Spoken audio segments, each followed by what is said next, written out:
Ahí ve. Sí. Ahí lo ven. Lo Eso tengo no es modelo. No, tengo ya está por ahí.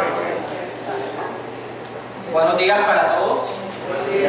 Reciban una cordial bienvenida a la celebración del domingo y esperemos que el tiempo que usted ha dispuesto a venir a este lugar realmente contribuya a su fortalecimiento espiritual y sus desafíos en esta semana. Porque damos gracias que la palabra que Dios nos da es refrigerio para nuestros huesos y nos motiva en medio de los desafíos que todos y cada uno tenemos.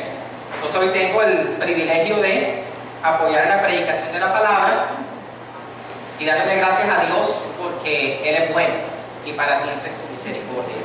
Y quiero comenzar recordando a un Dios detallista. ¿Cuántos conocen a un Dios detallista? Que conoce nuestros suspiros. Bueno, les comparto que ayer que estaba organizando la ropa que me iba a colocar para predicar hoy, pensé, me gustaría que mi esposa se colocara ese vestido mañana, pero no le dije nada, nada más lo pensé. Sorprendentemente vino hoy con el vestido que yo había. Bueno, ¿quién hace eso? No, o sea, conoce una inquietud que uno tiene y el Señor te resuelve eso.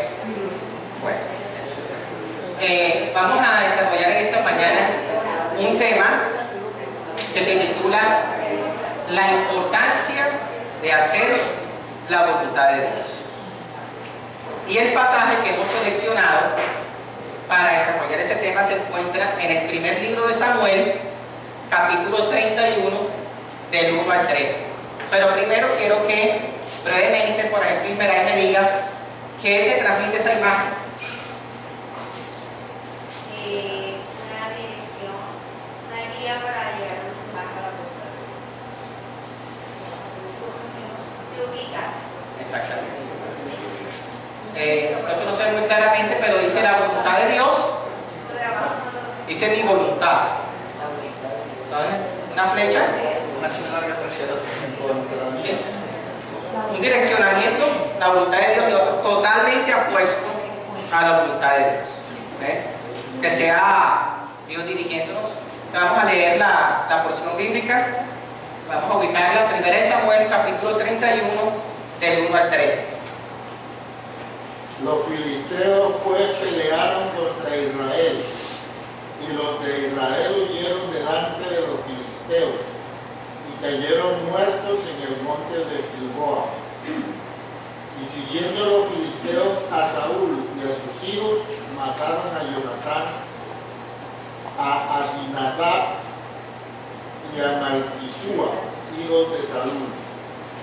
Y arreció la batalla contra Saúl, y le alcanzaron los flecheros, y tuvo gran temor de ellos. Entonces dijo Saúl a su escudero: saca tu espada y traspásame con ella, para que no vengan estos incircuncisos y me traspasen y me escarnezcan. Mas su escudero no quería, porque tenía gran temor. Entonces tomó Saúl su propia espada y se echó sobre ella. Y viendo su escudero a Saúl muerto, él también se echó sobre su espada y murió con él. Así murió Saúl en aquel día, juntamente con sus 3 hijos y su escudero, y todos sus varones. Y los de Israel que eran del otro lado del valle y del otro lado del Jordán, viendo que Israel había huido y que Saúl y sus hijos habían sido muertos, dejaron las ciudades y huyeron, y los filisteos vinieron y habitaron en ellas.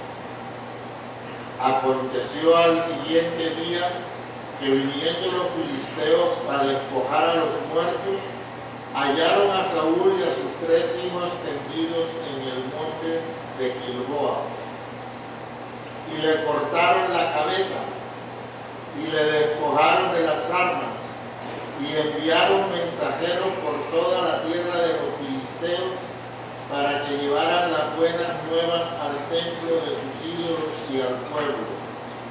Y pusieron sus armas en el templo de Astarot, y colgaron su cuerpo en el muro de Bethsan. Mas oyendo los de Jabes de Galaad esto que los filisteos hicieron a Saúl, todos los hombres valientes se levantaron y anduvieron toda aquella noche y quitaron el cuerpo de Saúl y los cuerpos de sus hijos del muro de Bethsan. Y viniendo a Jabes, los quemaron allí. Y tomando sus huesos, los sepultaron debajo de un árbol en Jabes y ayunaron 7 días. Podemos orar, pastor, para comentar en la mano del Señor esta enseñanza. Nuestro Dios y Padre Celestial, en esta mañana, Señor, invocamos tu nombre, pidiéndote, Señor, que seas tú dirigiendo todo en este lugar. Toma emociones, toma sentimientos, toma las mentes de cada uno de nosotros, especialmente, Señor, de quien predica, para que tu palabra cumpla el propósito para el cual es traída en esta mañana. Y que tu palabra, Señor, produzca en nosotros el efecto que tú quieres hacer con ella en cada uno de nosotros. Te lo pedimos, Señor, en el bendito nombre de nuestro Señor Jesucristo. Amén. Bueno, apreciados hermanos, leído este capítulo, lo vamos a subdividir en los siguientes fragmentos. Dice, primero vamos del verso 1 al 6, encontramos lo que es el juicio divino sobre Saúl. Luego encontramos la reacción de los israelitas ante la debacle, específicamente la muerte de Saúl y su familia. En tercer lugar, vamos a mirar las acciones paganas y humillantes de los filisteos que se encuentran registradas allí. Y por último, vamos a mirar el rescate de los hombres valientes de Jabes de Galaad que sirvieron para rescatar los cuerpos de Saúl y sus hijos. Entonces, básicamente ese es el enfoque que vamos a desarrollar en esta mañana. Pero primero vamos a ubicarnos en el contexto de este pasaje. El pasaje seleccionado es 1 Samuel capítulo 31, pero la historia que se narra aquí comienza desde el 1 Samuel capítulo 28. Y dice así, 1 Samuel capítulo 28, mirando el contexto de este pasaje. Dice así, la continuidad del versículo 3, y comienza diciendo así: y Saúl había arrojado de la tierra los encantadores y adivinos. Se juntaron pues los filisteos y vinieron y acamparon en Sunem, y Saúl juntó a todo Israel y acamparon en Gilboa. Y cuando vio Saúl el campamento de los filisteos, tuvo miedo, se turbó su corazón en gran manera, y consultó a Jehová, pero Jehová no le respondió, ni por sueños, ni por Urim, ni por profetas. Entonces Saúl dijo a sus criados: buscad una mujer que tenga espíritu de adivinación, para que yo vaya a ella y por medio de ella pregunte. Y sus criados le respondieron: he aquí, hay mujer en Endor que tiene espíritu de adivinación. Encontramos aquí a Saúl. Quienes no están informados o no tienen conocimiento, Saúl fue el primer rey de la nación de Israel. En el contexto específico de 1 Samuel, cuando vino a la mente de los israelitas y el deseo de tener un rey como las otras naciones de alrededor tenían su rey.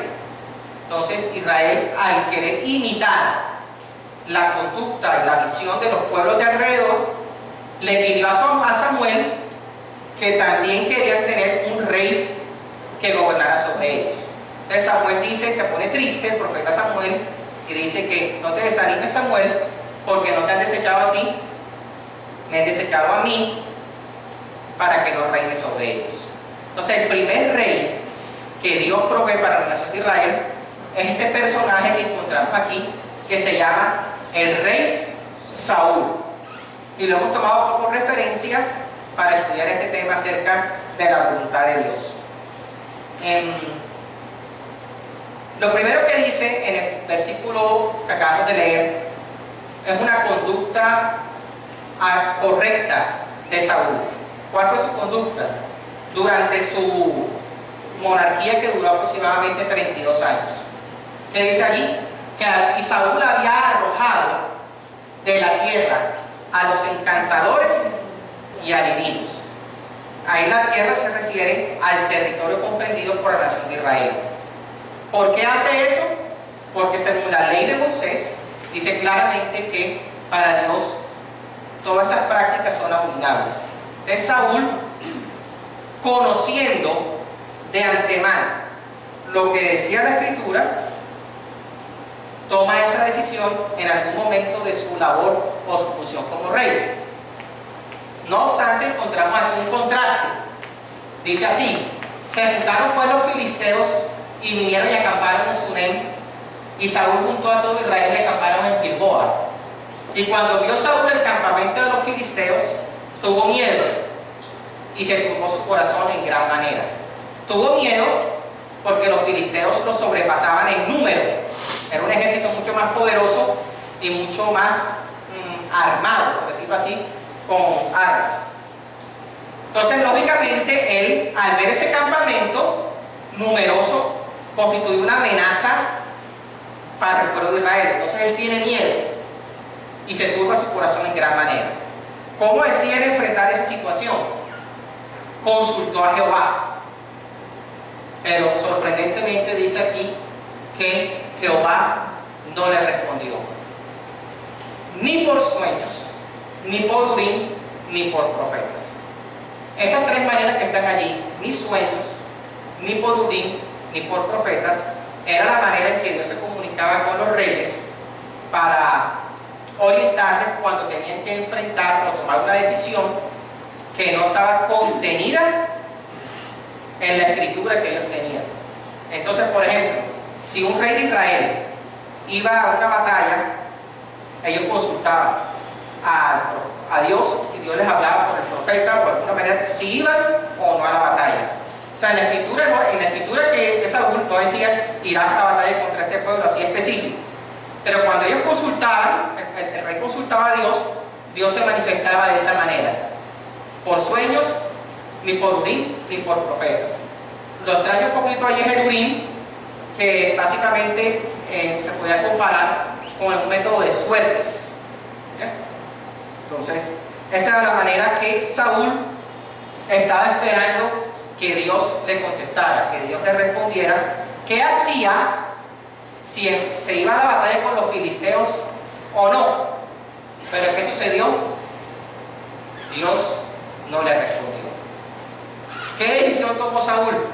Entonces Saúl dijo a sus criados: buscarle una mujer que tenga espíritu de adivinación.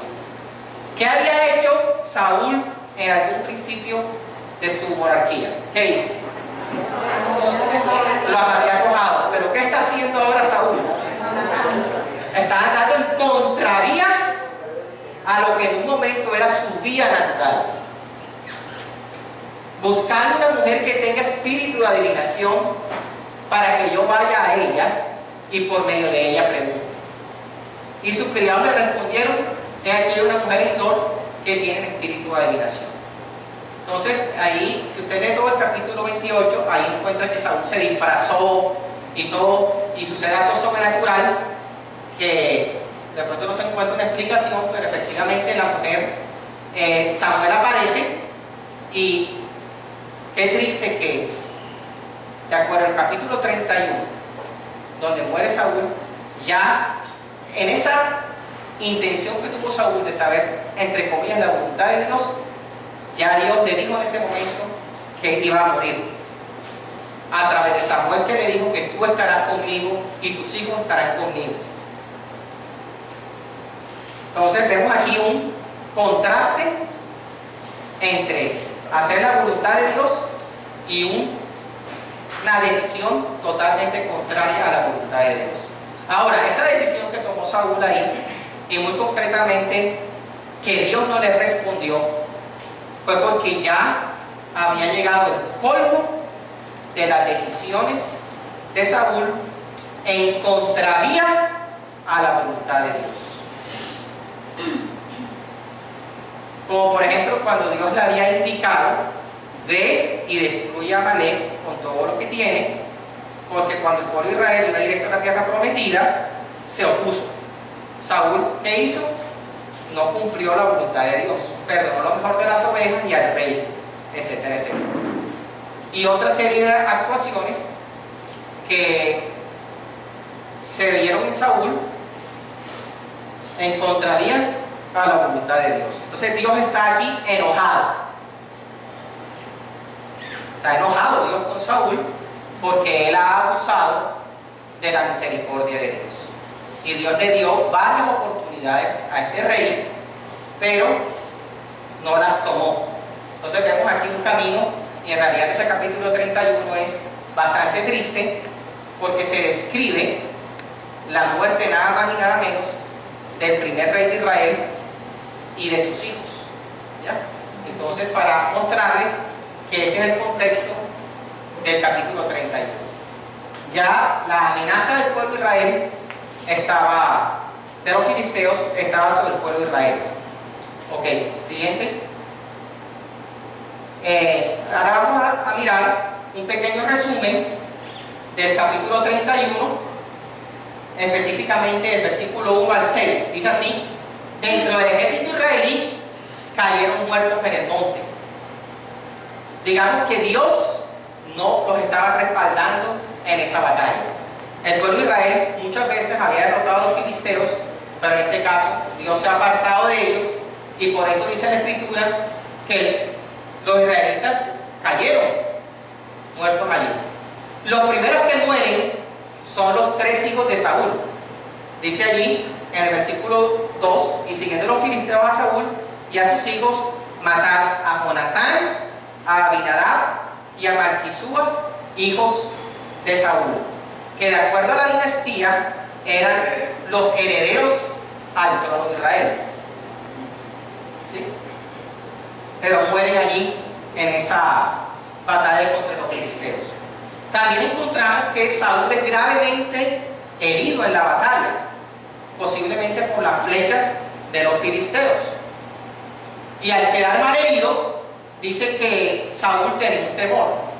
El temor de él era ser encarnecido por los filisteos, al encontrarlo en ese estado de herida. Porque los filisteos eran sanguinarios y tomaban a sus rehenes y hacían cosas detestables, como por ejemplo lo que hicieron con Sansón. Te recuerdas que Sansón, cuando Dalila lo entregó, los filisteos le sacaron los ojos. ¿Sí? Le sacaron los ojos a Sansón y jugaban, y lo tomaban como juguete. Entonces Saúl temía que los filisteos lo encontraran así, porque quién sabe qué banalidad iban a hacer con su cuerpo. Okay. Entonces le dice a su escudero, ¿qué le dice a su escudero? Mátalo, ¿ya? Traspásame la espada, pero dice que el escudero tenía temor. ¿Sí? Tenía temor. Lo más probable es un temor de hacer algo incorrecto, porque la figura del rey, había que respetar la figura del rey, pero estaba más enfocado el escudero que el mismo Saúl en ese momento.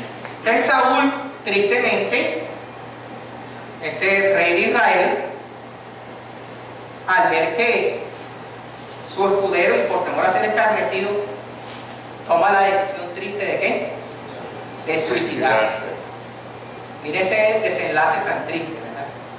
Un hombre de Dios, la figura más importante pública de Israel, tomando la decisión de suicidarse. Otro pasaje encuentra que aun cuando él se atraviesa la espada, no muere enseguida, sino que cuando le dan las buenas noticias a David, las malas noticias a David de que Saúl había muerto en batalla, le dice que una malecita lo encontró así en estado, y dice que Saúl decía: mátame, mátame, porque la angustia se ha apoderado de mí. Y la malecita viene y lo termina de rematar. Entonces uno se pregunta, O sea, cómo hay un desenlace tan triste para un hombre que tenía todo el potencial de ser una gran bendición para la nación de Israel. Ahora, siguiente. ¿Por qué muere el rey Saúl? Así murió Saúl por su rebelión, con que prevaricó contra Jehová, contra la palabra de Jehová, la cual no guardó, y porque consultó una adivina, y no consultó a Jehová. Y miren esto, por esta causa lo mató. ¿Quién? Se atribuye a Dios.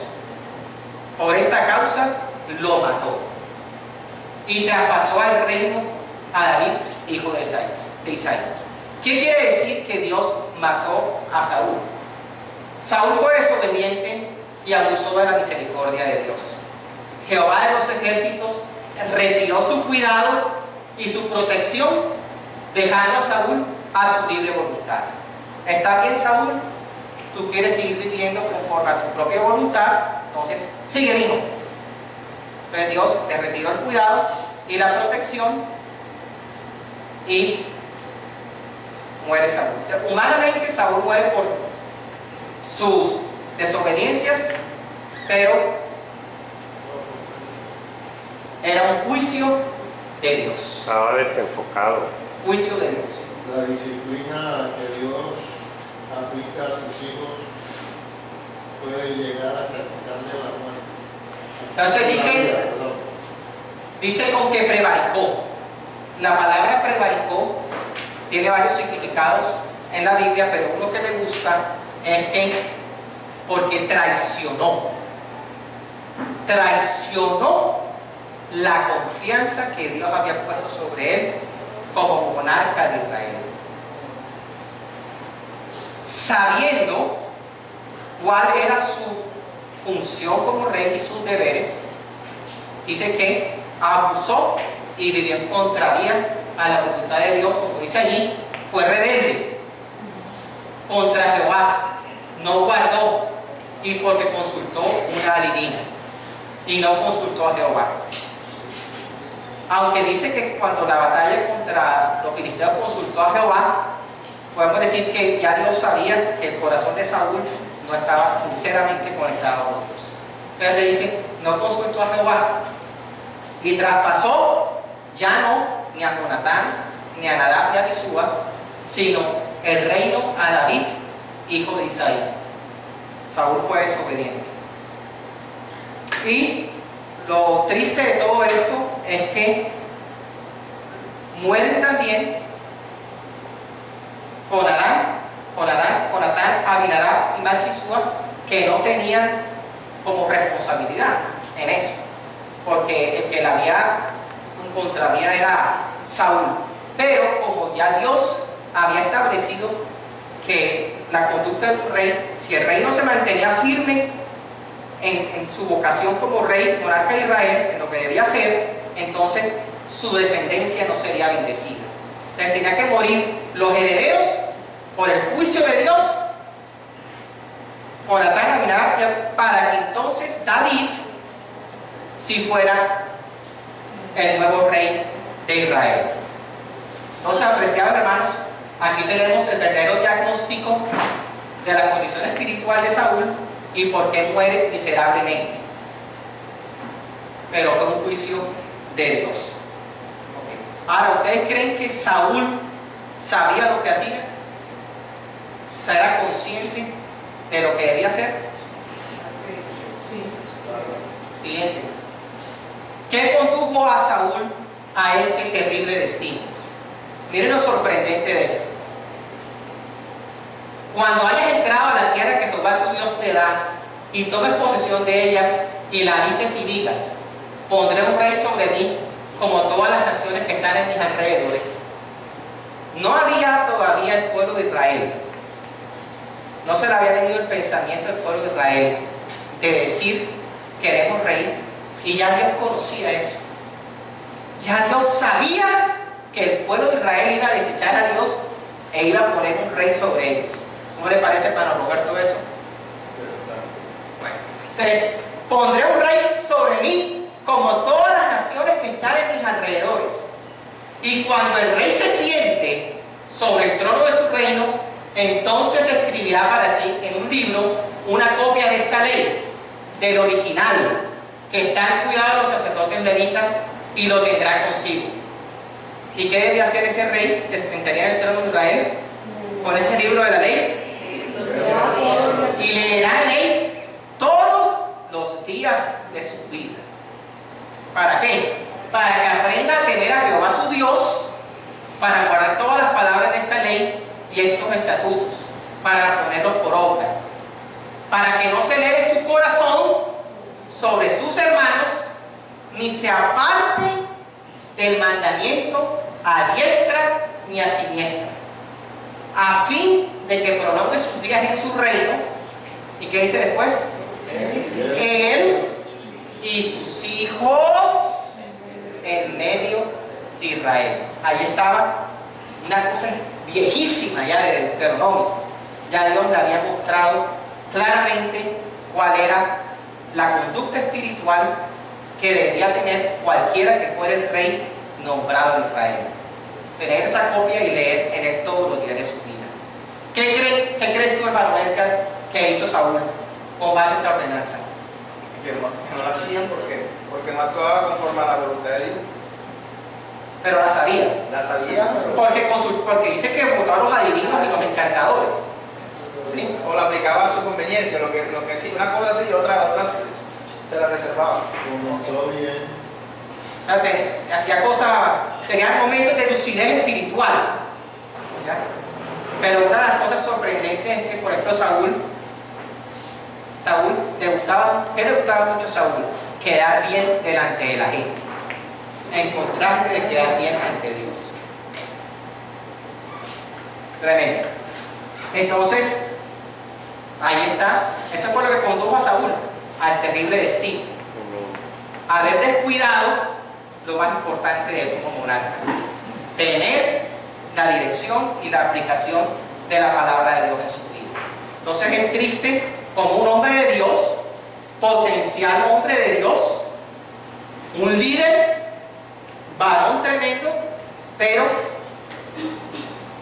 termina en una debacle así, de un suicidio y etcétera, etcétera. Pero la historia no termina allí. Siguiente. ¿Cuál fue la reacción de los israelitas ante esta debacle? Dice así: y los de Israel que eran del otro lado del valle y del otro lado del Jordán, ¿qué pasó? Viendo que Israel había huido y que Saúl y sus hijos habían sido muertos, dejaron las ciudades y huyeron, y los filisteos vinieron y habitaron en ellas. Entonces, no solo muere Saúl y su descendencia, sino que ahora los enemigos del Señor tienen mayor dominio. Miren cómo la caída de un hombre de Dios, cómo la caída del rey trae esos efectos tan desastrosos, porque ahora los filisteos tienen más dominio. De otra parte, nadie de los de Israel que estaba en otro valle se inmutó por los cuerpos de sus héroes, porque dentro de la cosmovisión judía, una de las cosas que ellos más tienen por alta estima es el cuidado de sus muertos. Pero vemos aquí que ninguno es eso. Viendo que Saúl y sus hijos murieron, huyeron. ¿Ves? Qué triste eso. Siguiente. Acciones paganas y humillantes de los filisteos. Dice la escritura que al día siguiente, ¿cuál día siguiente? Vamos a hacer la cronología. El encuentro de Saúl cuando él consulta la adivinación es una noche. Pasa la noche, arranca el día. Al siguiente día, el día de la batalla, al siguiente día, que vinieron los filisteos a despojar a los muertos. hallaron a Saúl y a sus 3 hijos tendidos en el monte de Gilboa. ¿Qué venían a hacer los filisteos después? Probablemente ni tenían toda la idea de los efectos de sus flechas. Dice que hallaron a Saúl y a sus 3 hijos tendidos en el monte de Gilboa, cuando van a despojar a los muertos, a los israelitas que cargaban brazaletes y todo eso. ¿Y qué hicieron con Saúl? Le cortaron la cabeza y le despojaron las armas. Y enviaron mensajeros por toda la tierra de los filisteos para que llevaran el evangelio, las buenas nuevas, pero no para honrar a Dios, sino al templo de sus ídolos y al pueblo. Y pusieron sus armas en el templo de Astarot, una deidad horrible, y colgaron su cuerpo en el muro de Betzán. Entonces, los filisteos atribuyeron su victoria al respaldo de sus dioses, porque toda victoria de cualquier pueblo era alguna deidad, la deidad de ellos eran los que los favorecían. Entonces ellos están agradecidos con Astarot y con Dagón. Y la cabeza de Saúl es el trofeo, para que todos los pueblos de alrededor dieran que derrotamos al rey de Israel. ¿Ya? Ese trofeo. Qué triste. Y colgaron y pusieron sus armas en el templo de Astarot, o sea, una deidad pagana allí. Y no solo hicieron eso, sino que colgaron su cuerpo y el de sus hijos en el muro de Betzán. Betzán es el nombre de una ciudad que originalmente estaba dentro del territorio de Israel, pero que en ese momento estaba bajo el control de los filisteos. ¿Ya? Entonces Betzán. Y colgaron, ustedes saben que las ciudades tenían murallas así, ¿verdad? Colgaron a Saúl y a sus hijos allí. Pero obviamente luego de muertos. Los ¿sí? cadáveres. Los cadáveres los colgaron allí. ¿Con qué objetivo? Una humillación. Una humillación para que todo el mundo que pasara por Betzán viera los cuerpos tendidos allí de los héroes de Israel. Para que todo el que lo viera diera toda esa vergüenza allí. Y que se quedaran allí indefinidamente y se lo comieran los pájaros y los animales y los perros. ¿Ya? Porque era que los bajaban allí. ¿Cómo les parece, hermanos? Esa humillación y acciones paganas de los filisteos. Hasta allá llegó. O sea, miren cómo el enemigo ha cogido un terreno tan tremendo aquí. Y la vergüenza tan tenaz. Siguiente. Bendito sea Dios que en medio de toda oscuridad hay una flor que renace. Los valientes de Jabes de Galaad rescatan el pueblo.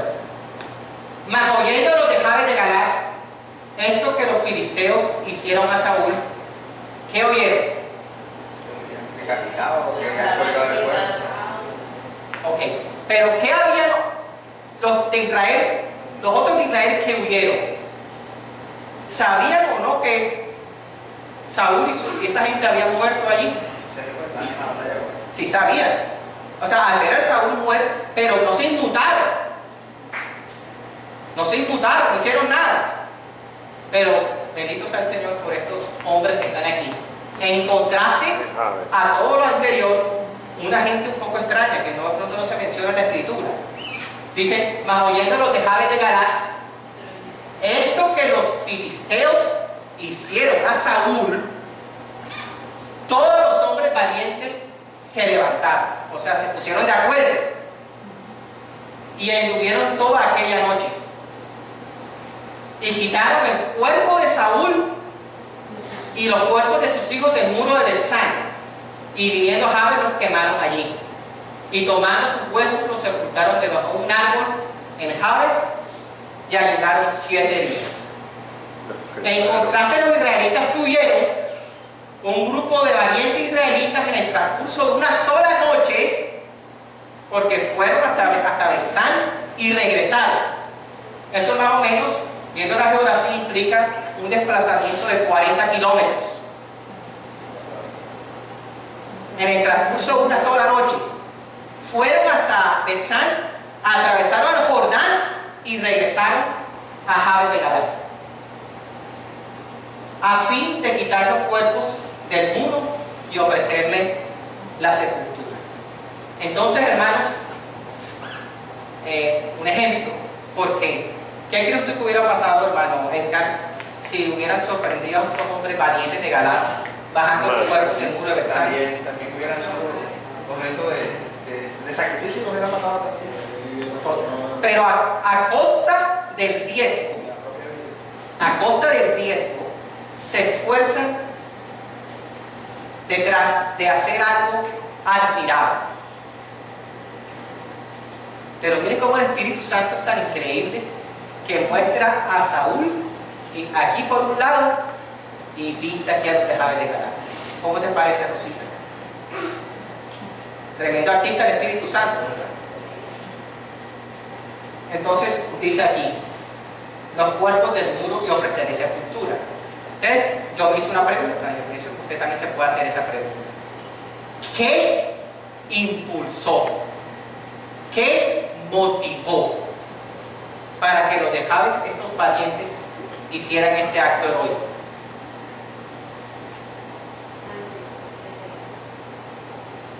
Mientras van pensando, siguiente. ¿Qué motivó a los valientes de Jabes?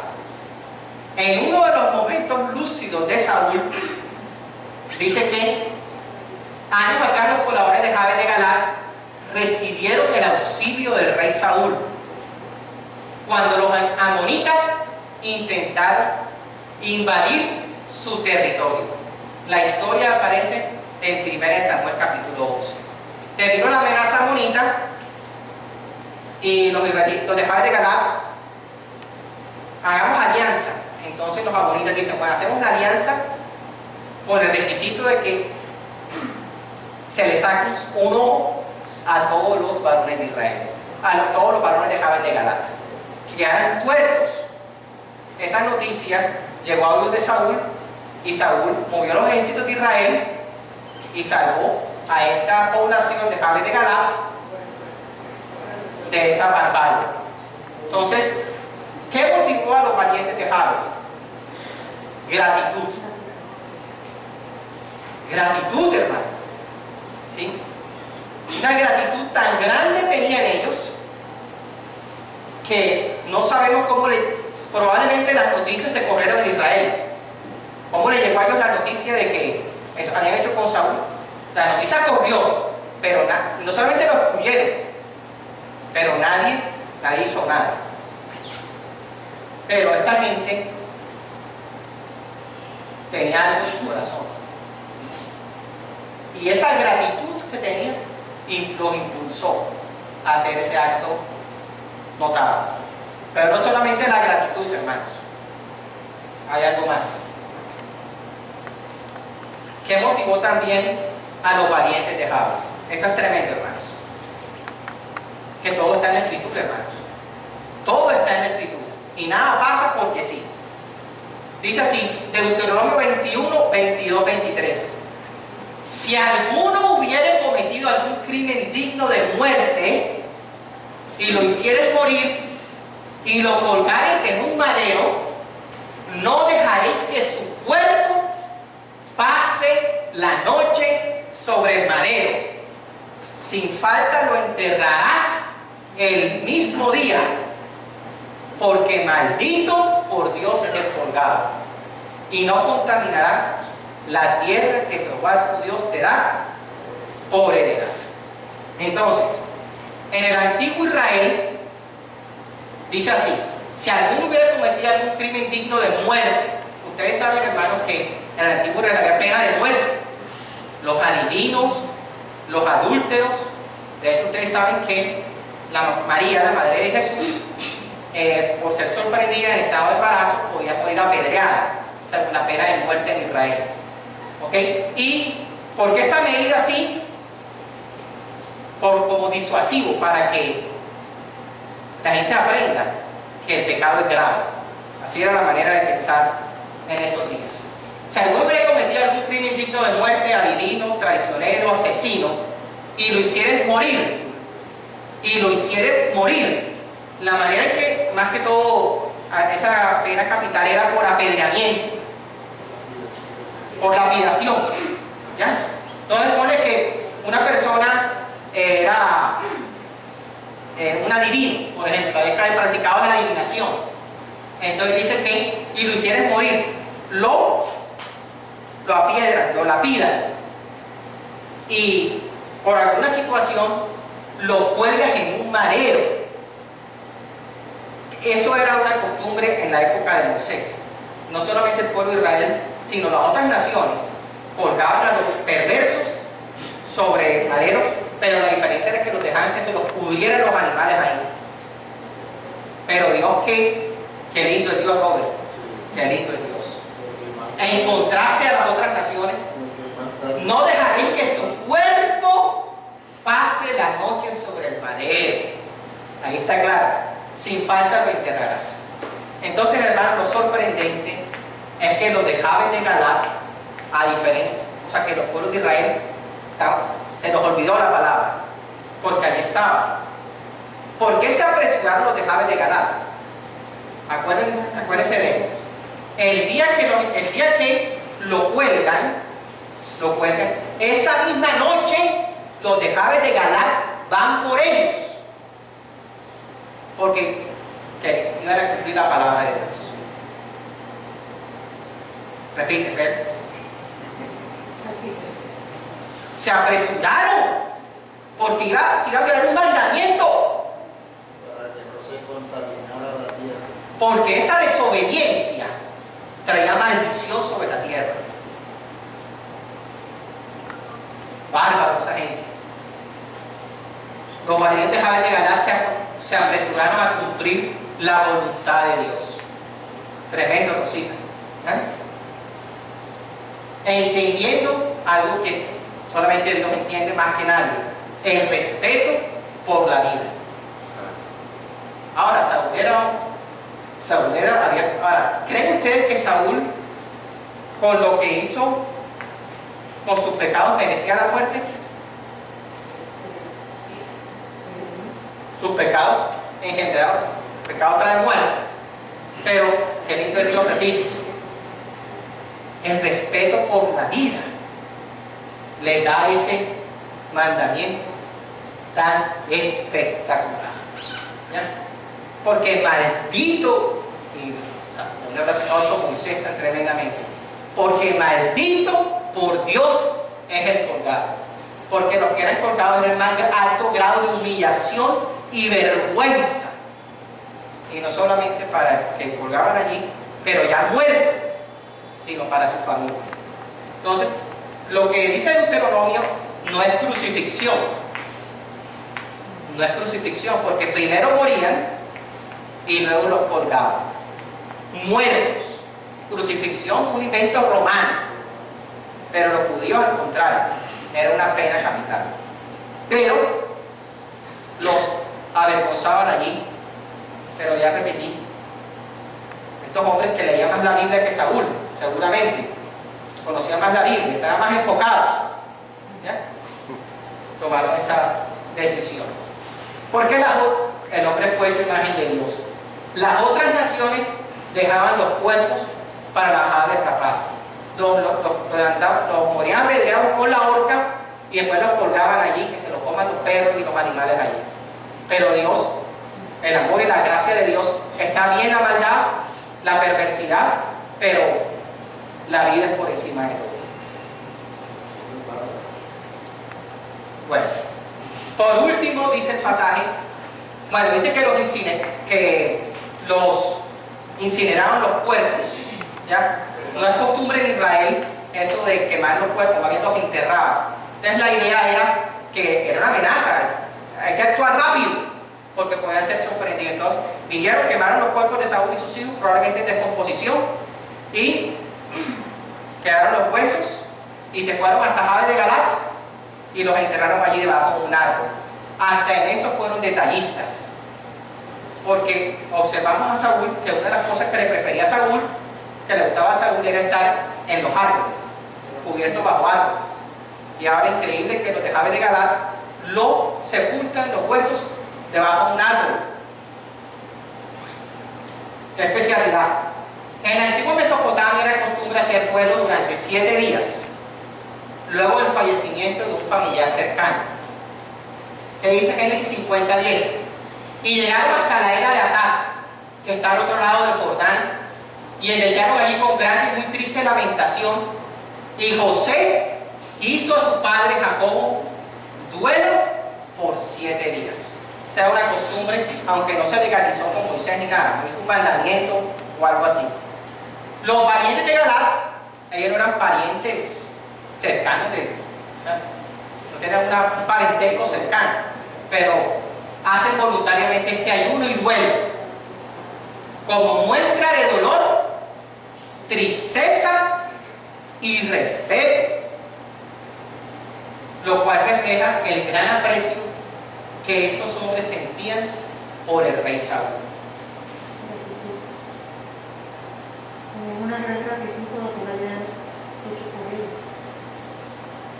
Y se identificaron con un rey que, pero hizo más malas que buenas, hizo muchas más malas que buenas.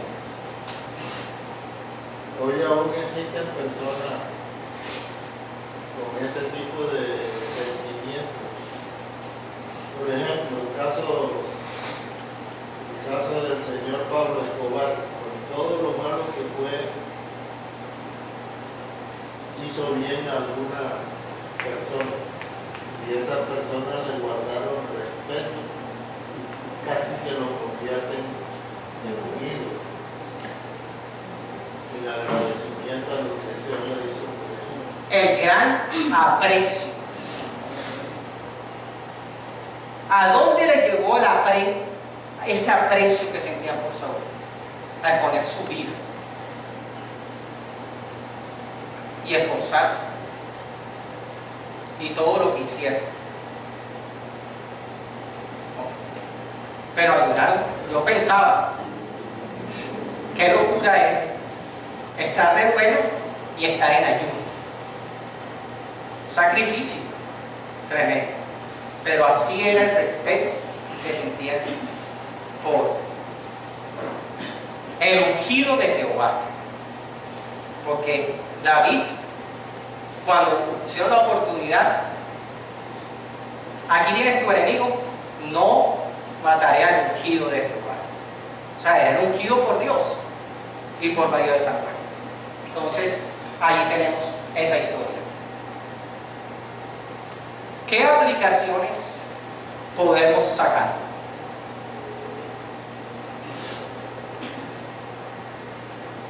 ¿Alguien quiere decir algo? ¿Qué aplicaciones podemos sacar de esta historia? Obedecer a Dios. La Escritura dice que a quien Dios ama lo disciplina. Y dentro de esos pasos de disciplina, en muchas ocasiones Dios recurre a quitarle la vida a la persona para que no siga en ese proceso de rebelión, por amor a esa persona.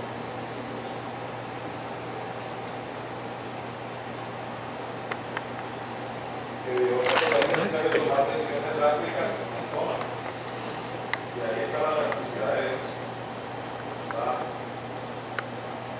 Diana.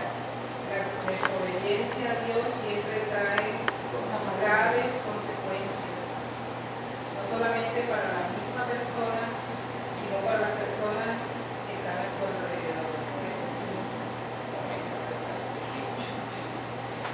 Y lo que usted también dice en cuanto a aplicaciones es analizar también cómo está nuestro corazón, porque nosotros estamos viendo cómo Saúl y la Escritura nos está mostrando cómo Saúl encarna aquellas cosas que precisamente a Dios no le gusta, o sea, fue elegido por él y le dio la oportunidad, como dices tú, de ser un potencial servidor de él, de darle honor, y precisamente hacía todo lo contrario a lo que sabía que Dios le estaba ordenando. Entonces, para nosotros también es importante mirar cómo está nuestro corazón frente a eso, porque ya hemos recibido palabras, ya nos han dicho cómo hacer las cosas, y uno decir, bueno, ¿cómo estoy actuando frente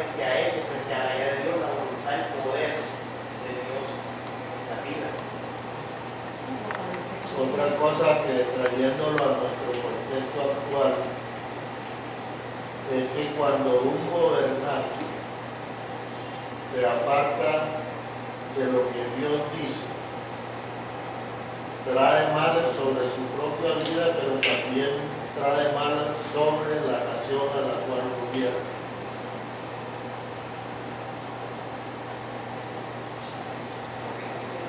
Muy buenas aplicaciones. Siguiente. Bueno, hermanos.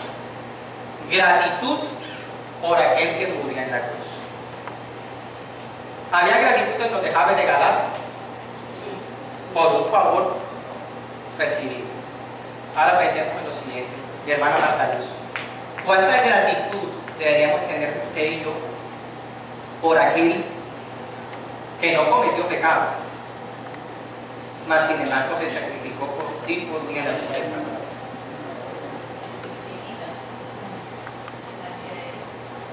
Lealtad infinita, porque lo dio todo. Aquí tenemos un hombre agradecido, porque para mí el vivir es Cristo. Eso lo dice Pablo. ¿Por qué dice Pablo eso? Por la gratitud y el impacto que ha tenido Jesucristo en su vida. Y el morir es ganancia. Ahí está.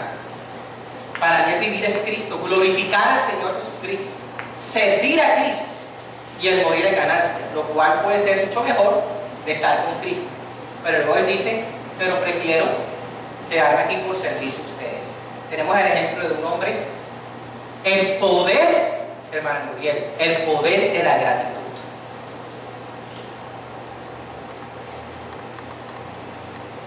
Siguiente. Vamos al segundo versículo primero. Bienaventurado el hombre que teme a Jehová y en sus mandamientos se deleita en gran manera. Su descendencia será poderosa en la tierra, la generación de los rectos será bendita. Entonces vemos aquí, hermanos, algo que yo no sé si usted, pero a veces uno no piensa, yo no pienso en eso, ya pienso en eso, que a Dios le interesa mi descendencia. Dígale a su vecino, dígale a su hermano, a Dios le interesa tu descendencia.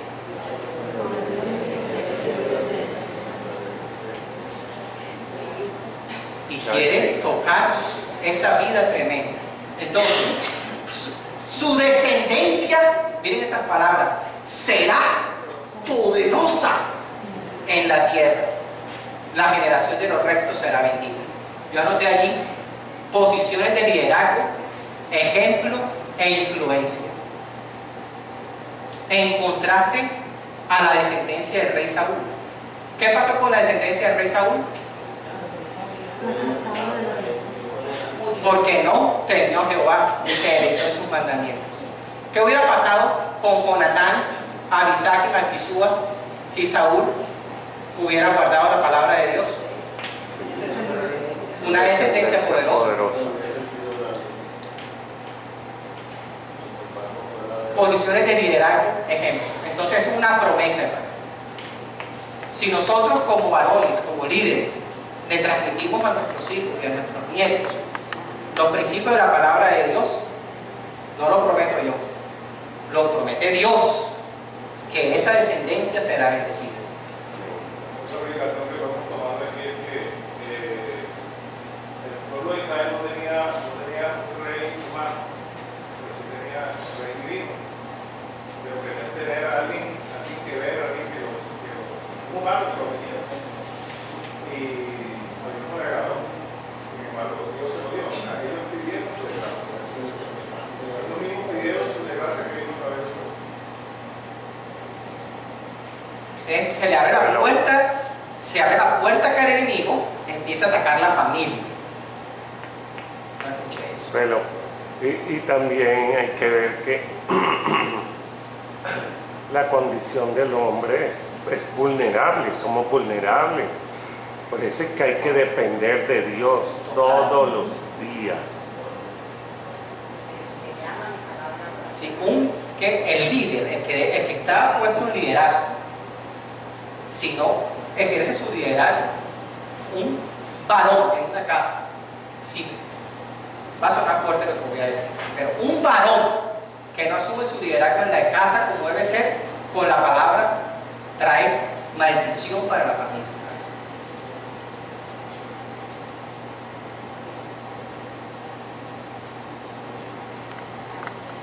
Porque Dios es un Dios de orden.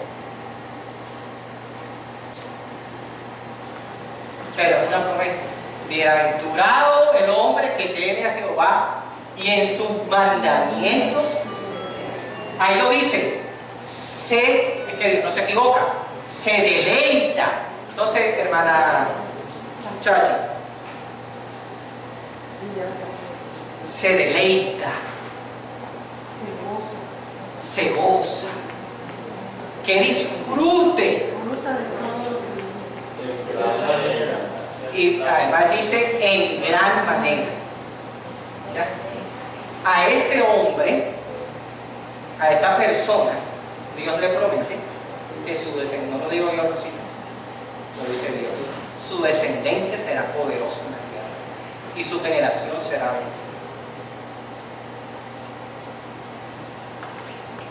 bendita. 1 Corintios 16, del 13 al 14. Velad, estad firmes en la fe, portaos varonilmente y esforzados. Todas vuestras cosas sean hechas con amor. Entonces allí velad, estar alerta. Ahí estaban los de Jabes de Galaad. ¿Cómo recibieron la noticia de los del rey Saúl? ¿Cómo recibieron esa noticia? Estuvieron alerta. Estuvieron alerta. Entonces dice, eso es una palabra, una iglesia. A Corintios, velad, no estén distraídos, estén alerta, estad firmes, estad firmes. Ahí lo tenemos en el pasado. Estaba más firme el escudero de Saúl que el mismo Saúl. De hecho, yo también pensaría que se puede aplicar a Saúl en el sentido de que no estuvo firme en la fe cuando primero pues echó a los encantadores y adivinos y después fue a consultar la divina. Y otra aplicación es que no dejarse llevar por la desesperación porque no puede llevar a consecuencias nefastas. Yo veo que, digamos, que ese punto de quiebre que tuvo Saúl fue el momento que él le pide a Dios que le hable, que le dé esa respuesta, que iba a ser, que iba a pasar. Y ahí, al ver que no hay respuesta, él entra y cae en la desesperación. Y de ahí empieza por toda la casa. Digo que también ya tenía algunas cosas por ahí. Ya había sido desechado. Guardaditas. Entonces, velad, excelente, estar firmes. Y miren, esto es increíble. Son cositas que uno dice, yo no pensé que esto estaba en la Biblia. Aquí está a una iglesia. Portaos varonilmente. ¿Qué más, Cocho? Tienes que comportarte varonilmente. O sea, varones y mujeres, de iglesia. O sea, ¿qué me dice de eso? Esfuerzo, sacrificio. Portaos varonilmente. Ahí tenemos el ejemplo de los de Jabes de Galaad.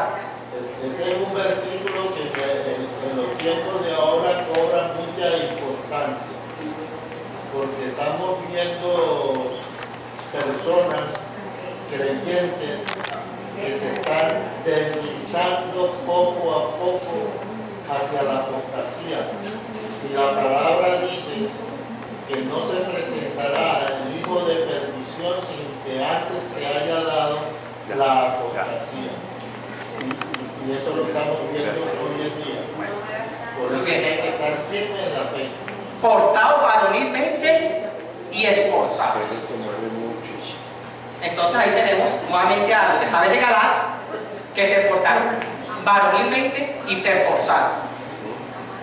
Y por último, todas vuestras cosas sean hechas con amor, como para el Señor. Pero hermanos, ese es el resultado de la comunión con Dios. de mi relación personal con Dios. Si no tengo una relación personal con Dios, es imposible que yo pueda portarme varonilmente y esforzarse, porque no es con fuerza, es con el poder de nuestro Dios.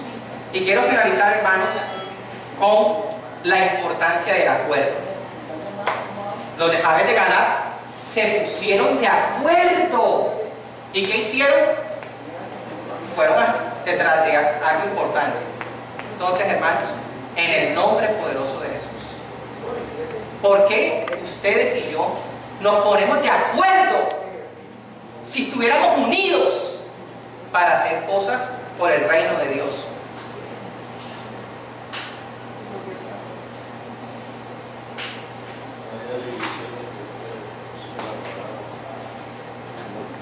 Divisiones. Y tenemos un país que nos necesita, hermanos. Necesita una generación valiente que marque la diferencia. Y hay que hablar de nuestros gobernantes, hay que escribir cartas a los gobernantes, hay que hacer cosas para hacerle ver que le prestan un servicio a Dios. No se pueden enseñorear ni pueden actuar en contravía, porque allí está la justicia de Dios. Haciendo promesas que después entonces no cumplen. Pero el pueblo de Dios necesita estar unido. Si yo tengo una idea, yo apoyo tu idea. ¿Y qué vamos a hacer juntos para establecer el reino de Dios aquí en la tierra? Los de Jabes de Galaad tenían... ¿Cuál era la Biblia de los de Jabes de Galaad? ¿Cuál era la escritura de ellos? El libro de la ley. Y eso les fue suficiente para tomar esa decisión. ¿Qué tenemos nosotros? Toda la escritura. ¿Tenían los de Jabes de Galaad el Espíritu Santo? No, o sea, el Espíritu Santo no se manifestaba sino sobre ciertos personajes para misiones especiales. ¿Ya? Era decisión de perrente. ¿Ya? Ahora nosotros tenemos el poder del Espíritu Santo. Amén. Y no solamente el poder, hermano, las ideas del Espíritu Santo. Pregúntame, Fero, ¿cuáles son las ideas del Espíritu Santo? ¿Cuáles son las ideas? Hermano, Dios nos da ideas para hacer muchas cosas para el reino de Dios. Pero para eso necesitamos estar alerta.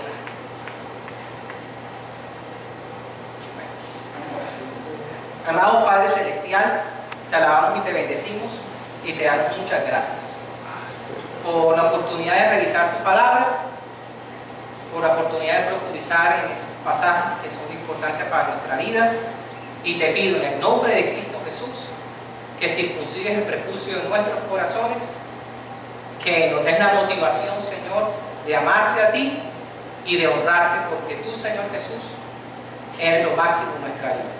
Gracias por este ejemplo de hombres de la fe, por los ejemplos de la Escritura que nos desafían en fe y nos motivan.